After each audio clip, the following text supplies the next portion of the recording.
Hello, Aries. Welcome to the Plaid Sheep Oracle. It is Aries season. Began this morning just before 7 a.m. in East Coast U.S. time.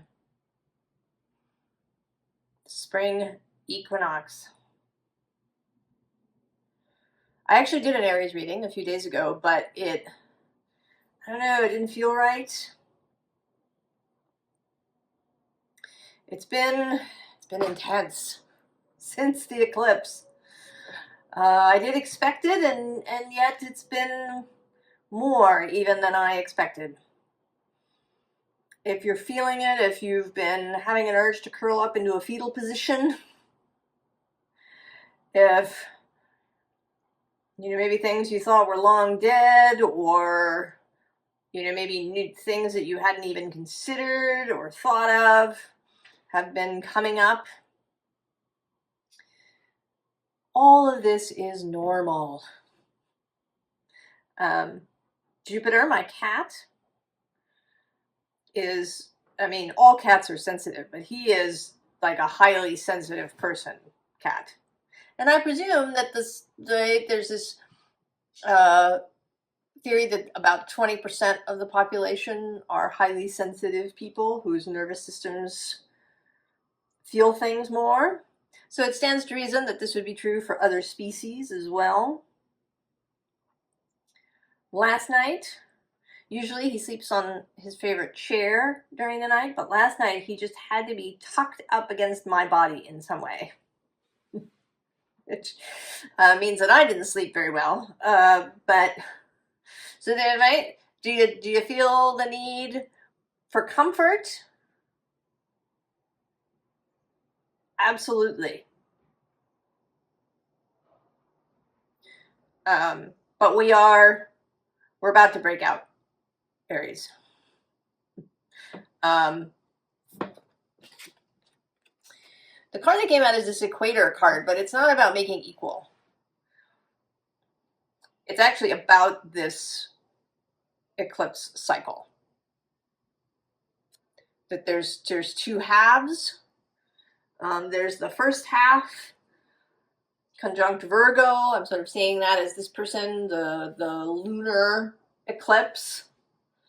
Kind of things coming from behind, things being shown, presented that maybe we hadn't considered before. And then the solar eclipse that is coming on March 29th. And then on March 30th, Neptune enters Aries.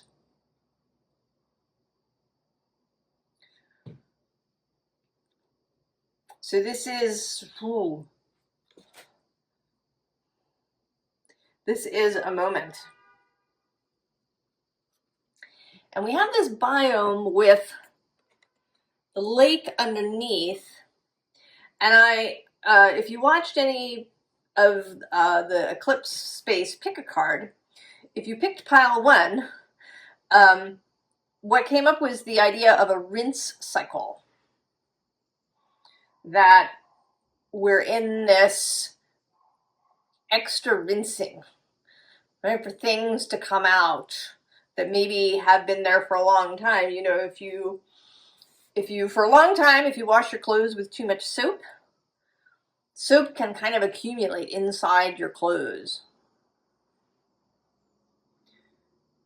So that, maybe you need to wash them just in water. And it might even take a couple of washes in water for all of the soap that has accumulated in the fibers to come out. So it's like that. But it can be uncomfortable to be in the rinse cycle. But then right below these two is the air card. Motion, Aries. And it also, the air, makes me think of East as a companion to the air element. The sense of the sun rising, this spring energy, the equinox energy. And then the bottom is the sun. Clarity, vision, seeing things, heat, energy, inspiration, wonder that's waiting underneath. And then we start with the Strength card right out of the gate. And right below it, the Ace of Swords, more east, fresh energy, and then the Star.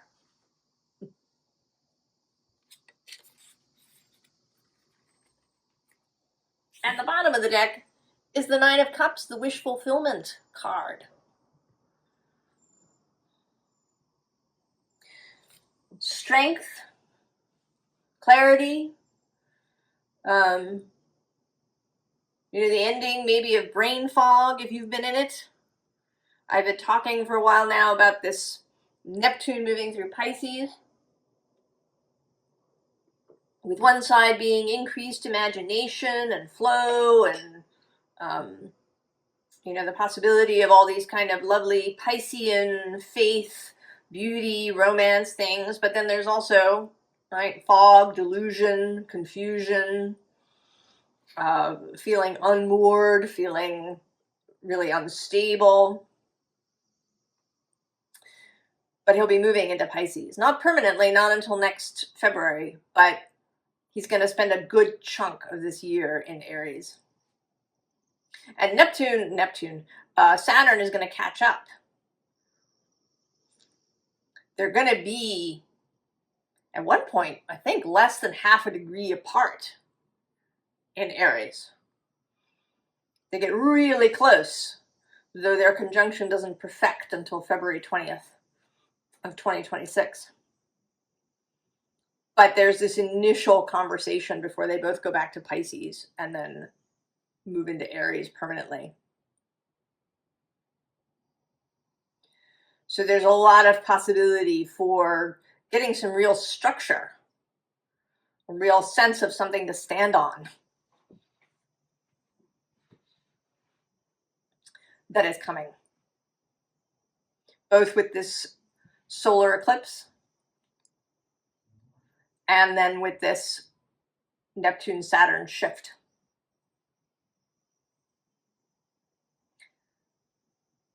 So the fire, right? This rising fire. We begin with this Empress, and I always find the Empress in this deck kind of weird because she looks really bored. I guess she's meant to be sort of languid, but she doesn't really, she doesn't actually really look comfortable. She looks as if she's been sitting there so long, she's kind of sagged in the chair.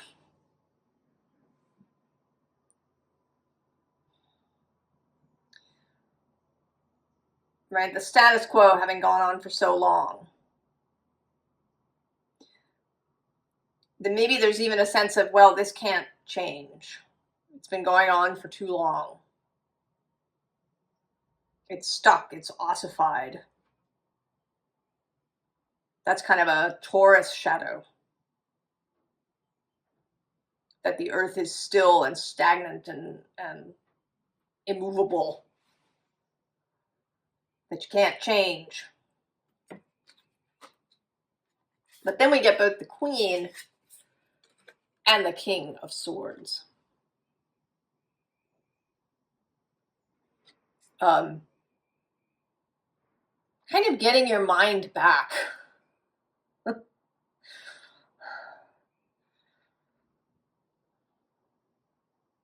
Coming back to clarity. Coming back to understanding, to clear seeing, knowing what you really want, finding a coherence between head and heart, being able to, see clearly, to maybe have a strategy. The King of Swords is also very much about personal mental authority. Getting that back if you've been, maybe stuck in a kind of groupthink space, perhaps. Or finding yourself really swayed by other people, feeling a need for external validation of your own inner knowing, perhaps. This is really getting your mind back under your own management.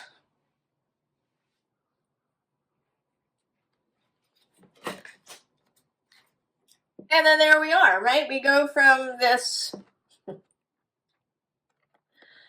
languid, bored, nothing is changing, nothing will ever change thing to this power position. All right, with this portal in the background.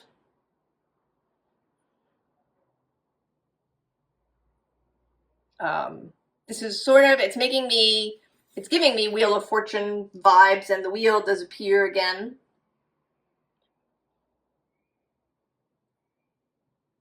Or maybe, right, coming out of the rinse cycle, stepping out of the washing machine, clear, soap-free.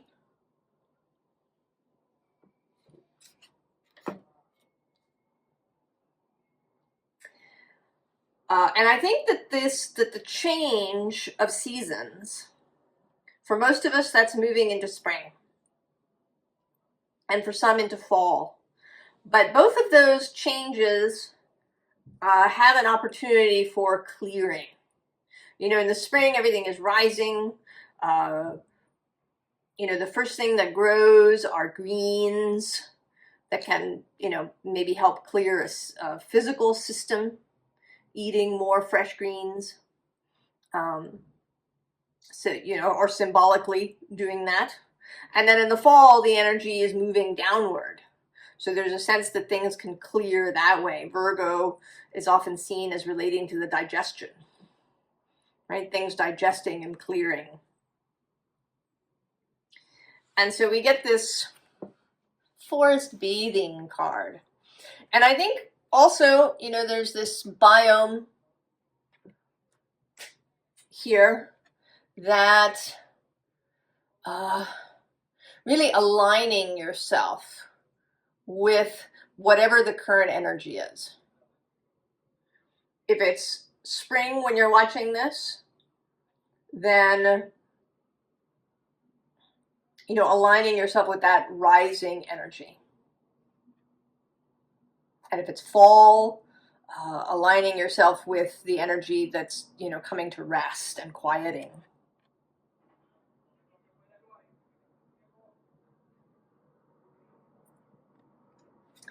Below that is a sense of wonder, a kind of newness, this, right? It seems like there's a sapling kind of happening behind her, a childlike way of looking at things. The Fairies Oracle deck that I have has a card called the Maiden. And she appears as an infant, maybe an early toddler kind of energy. This freshness, eternally youthful, the Maiden.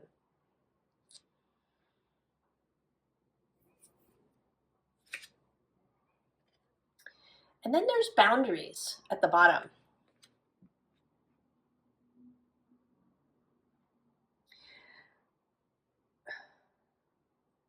And this feels less like, boundaries to protect yourself, and more like opening your boundaries.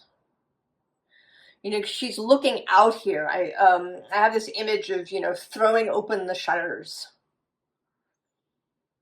Right? In the first really warm days when traditionally people cleared their houses out, spring cleaning, you open all the windows and the doors so the air can blow through the house.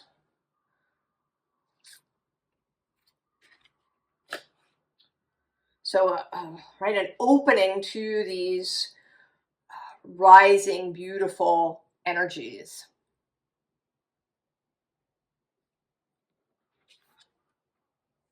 Curate your life, making choices, and making choices deliberately rather than by default or out of habit or because of brain fog. Right, making deliberate choices.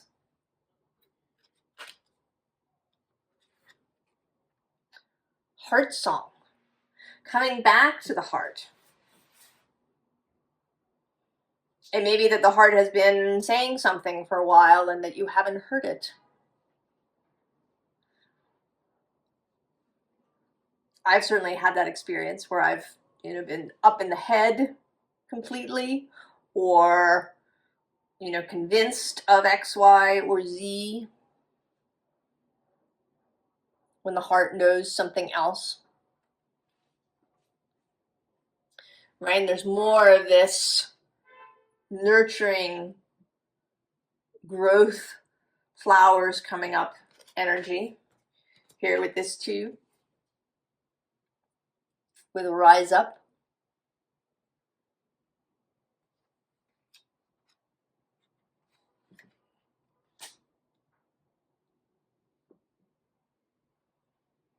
Right, that is an Aries aspect, this fire energy.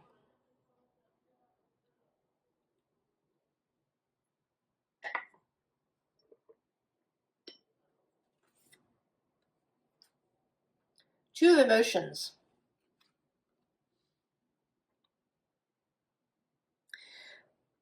This is very much you and you, and it's an internal friendship. You're being friends with yourself. We often talk about self-love, but this feels like self-friendship. Being a good friend to yourself. And we do need it. Right below that we have the Death card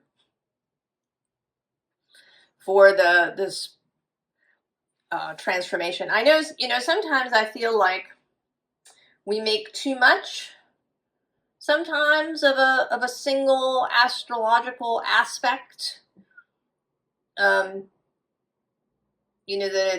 sometimes it's a piece of a longer story, and we hype it up until it seems like, it's everything. But this particular eclipse and set of circumstances around it really does feel kind of big or significant. That it's a significant piece, like a keystone in an arch, or a supporting wall in a construction, that it is significant.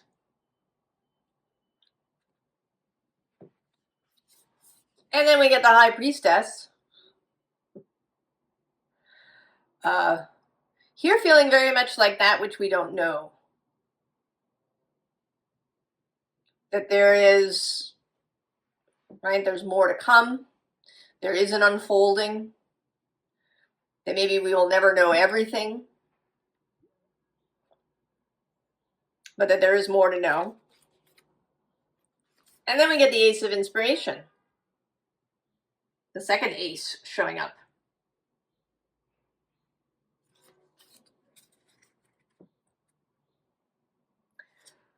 The bottom of the deck is the Page of Inspiration, Page of Wands.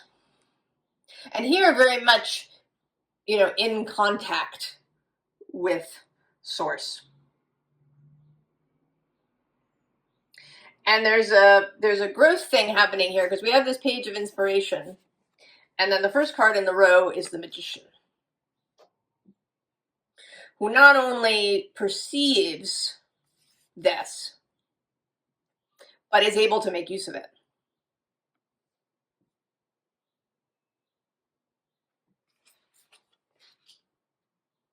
And that takes us to the Muse of Inspiration. right? A crossing over. And this feels, with the moon and all of this, this feels very eclipsy to me, right? That this is like that we're moving through this space, and it may feel very intense.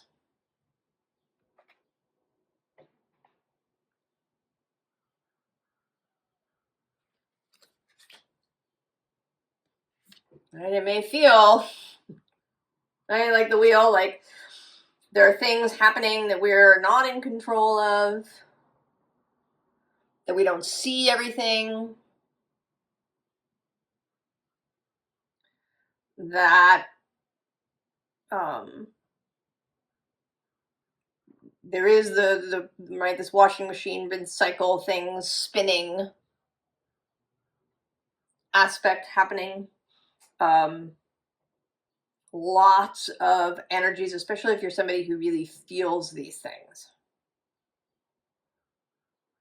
We've been having solar weather too, not really flaring so much, but there's been a lot of solar wind, which has caused some geomagnetic storming in the last weeks.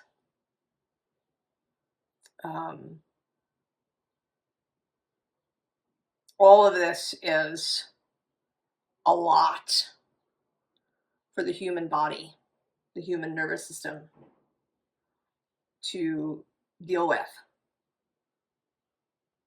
Right? That's the friendship part, right? Be your friend. If you have a bad moment, if you do end up curling up in a fetal position, if you're shaking your fist at the sky about, what the hell's going on. I know I'm supposed to see everything as for my own good, but, frankly, right, that's okay. It's okay. Because we're going to get through it. And then we reach the Six of Wands. Victory. Victory. A gold star.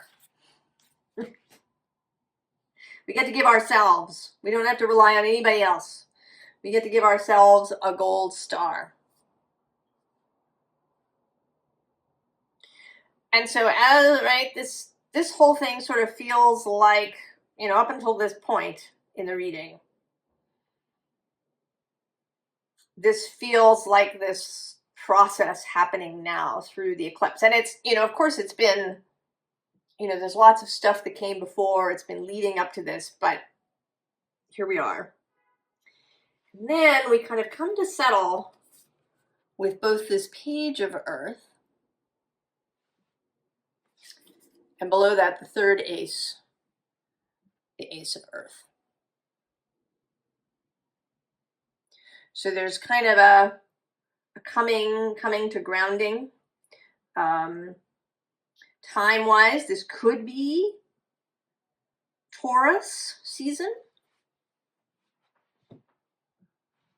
happening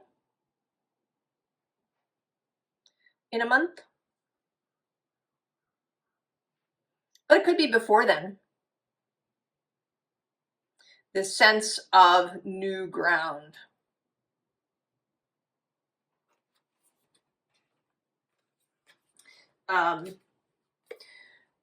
There's this card of the Nine of Fire, which feels, both of these cards feel student-like, apprentice-like, practice happening, learning happening. And then below that, we have this Empress.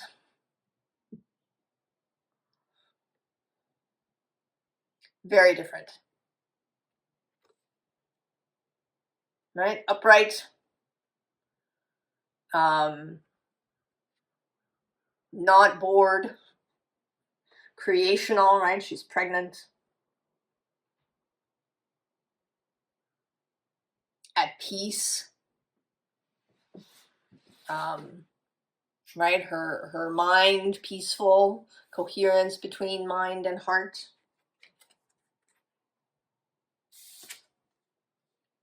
So there's that Two of Water. We're going to continuing to be your own best friend.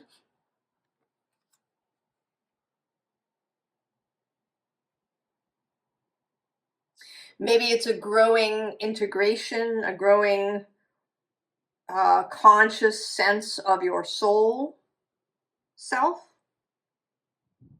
as well.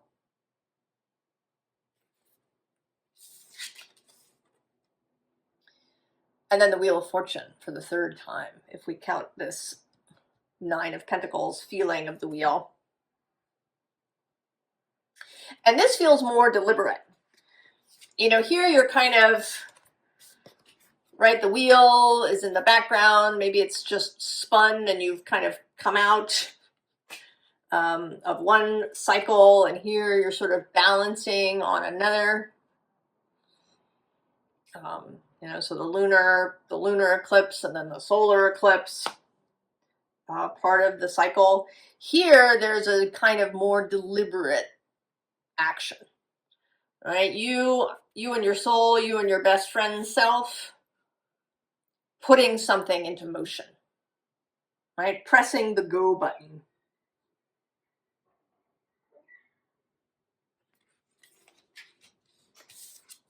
And that leads to this movement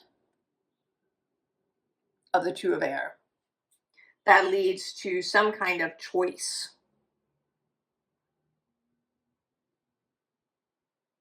That will be moving you. A new opportunity, a new idea, a new, you know, maybe something opening up that was there and you just couldn't see it. It might be meeting a new person who is significant in some way. But there's some kind of motion that may involve making a choice. And then we get the Six of Air. So the choice having been made, right, you have these two crows and you choose one to stick with. And then, you know, kind of lift your head to see where you're going from here.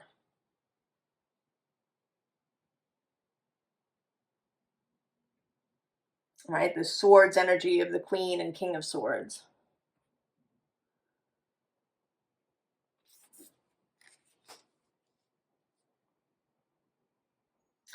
So, advice. An amazing thing is that the cards here on top and on the bottom are 4 out of what I think of as 5 or possibly 6 difficult cards in this deck. We have greed,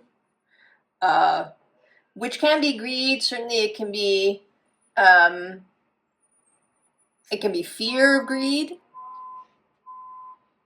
you know, a reluctance to have to go for things because you think it's greedy, or it may actually be greed because you feel, you know, a sense of scarcity. We also have constraints, right? Ways that you think you're being held in place. And then we have actual scarcity thinking. And then the bottom of the deck is stagnation. The only card that isn't here that I think of as particularly kind of difficult is melancholy,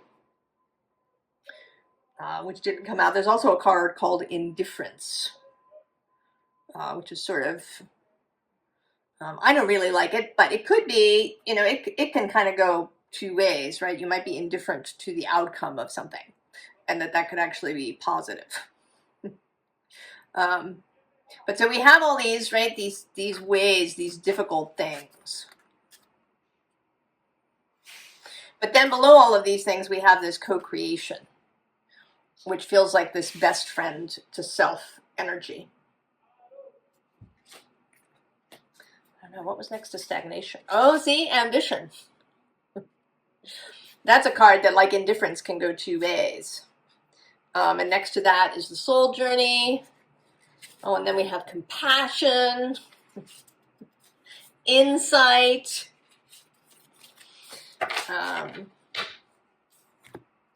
So all the things that maybe have come out in the rinse cycle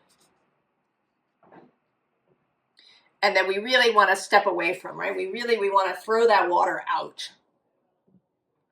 We don't want to go back and double check. None of that stuff. What we have is the advice going forward is passion. And I use that as a passion for life as a whole. You know, people tell you to find your passion, but I don't really like to use it that way. I think passion is bigger than that. I have a more romantic kind of vision of passion, right? Passionate living.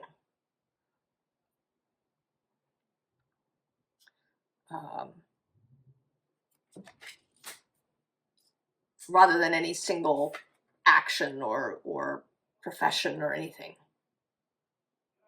And then we have the Ouroboros, which actually feels a bit like a fourth appearance of the Wheel of Fortune.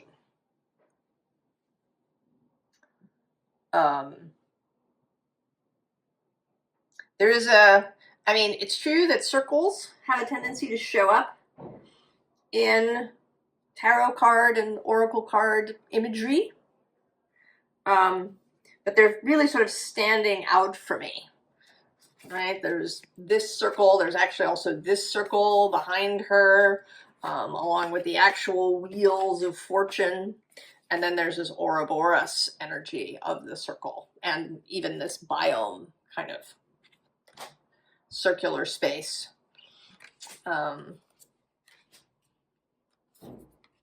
So a sense of this, of the unknown, of things moving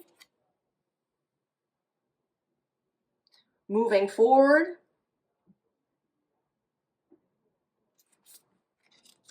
and allowing that to happen, not trying to go back, doing your best to face forward. I mean, that's kind of this, right? That's this novice energy, really. And the only thing for it is to keep doing it over and over again, even when you slip back perhaps into having an old kind of thought. It's okay. Don't scold yourself. Just pause, think the new thought over and over again until it becomes more second nature. And then we have sensuality. And I definitely associate Aries with sensual things. Mars is the guiding planet. Right? He is associated with virility and libido and vibrancy, right? It's that energy of the shoots coming up through the ground.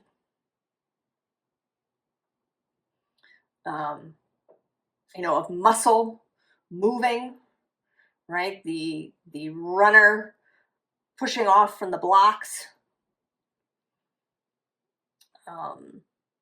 Right? There's a real embodied feeling to Aries for me. Right? The warriors, just the active principle. Mars just as the active principle.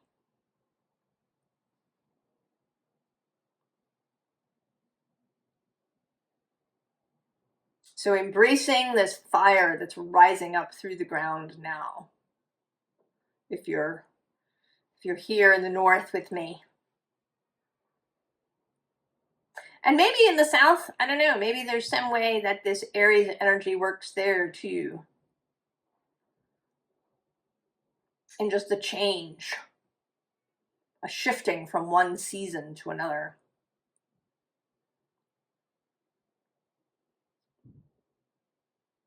In some places, kind of equatorially, the shift is, might be from wet to dry.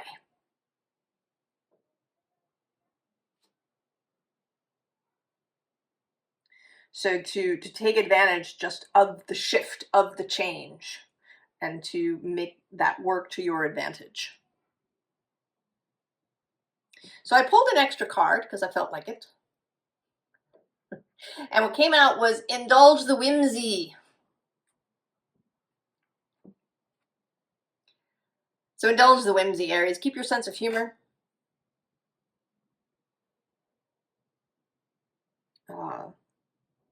You know, maybe do some silly things, do some fun things, do things for no reason at all except that you want to, you feel like it.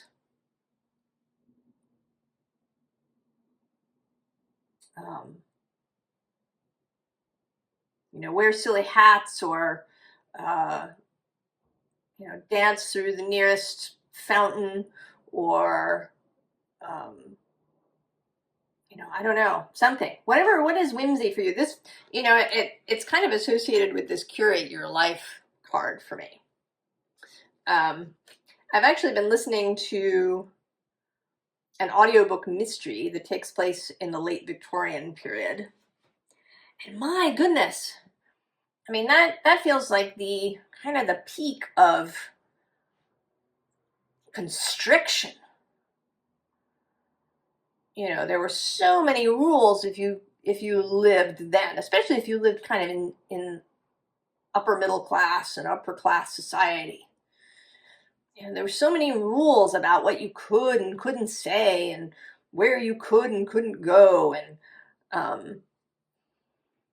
you know, even with couples, you know, there's a character who's a wife, and she you know, she's longing to have sex with her husband, but she can't just go and say that to him. She has to come up with these stratagems to encourage him to be the one to, you know, make the move, even though they're married. Right? There's this constriction.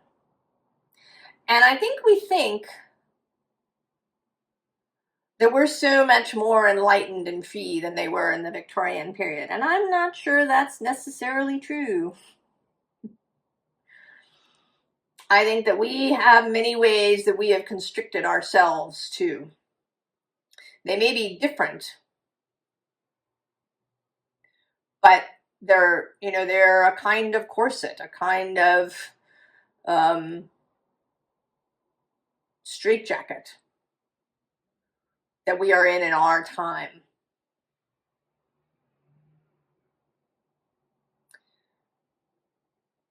And then we, you know, because we've grown up in it, we don't even know, perhaps.